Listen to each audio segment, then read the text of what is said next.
misinformation is simply false or inaccurate information that is spread regardless of whether there was an intent to deceive. It could be a genuine mistake or a misunderstanding. The key is the information itself is wrong. So, it's not necessarily malicious. Can you give a quick example? Sure, imagine a social media post sharing an old photo from a different event, claiming it's current news. That's misinformation, often shared without realizing it outdated or out of the context. That clarifies it. Now, what about disinformation? We hear that term too. Is there a difference? A very important one.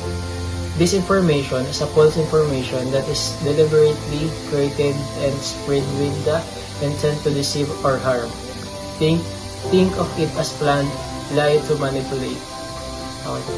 So, intent is the key differentiator. Why is this distinction so important, especially globally?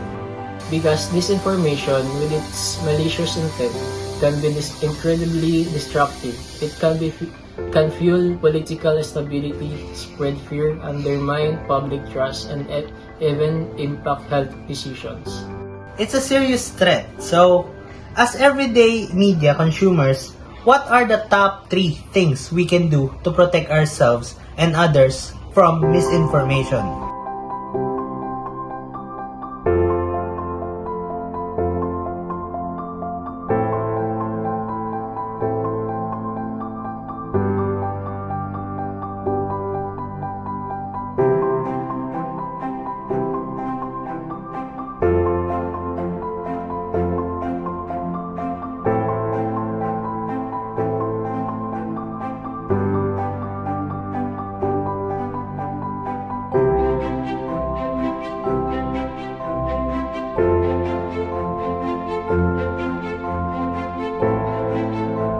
Think before you share.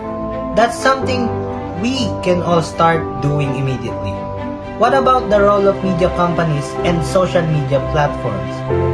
They have a huge responsibility. They need to prioritize accurate reporting, label opinion clearly, and actively monitor harmful misinformation. Tech companies should improve algorithms to promote credible content.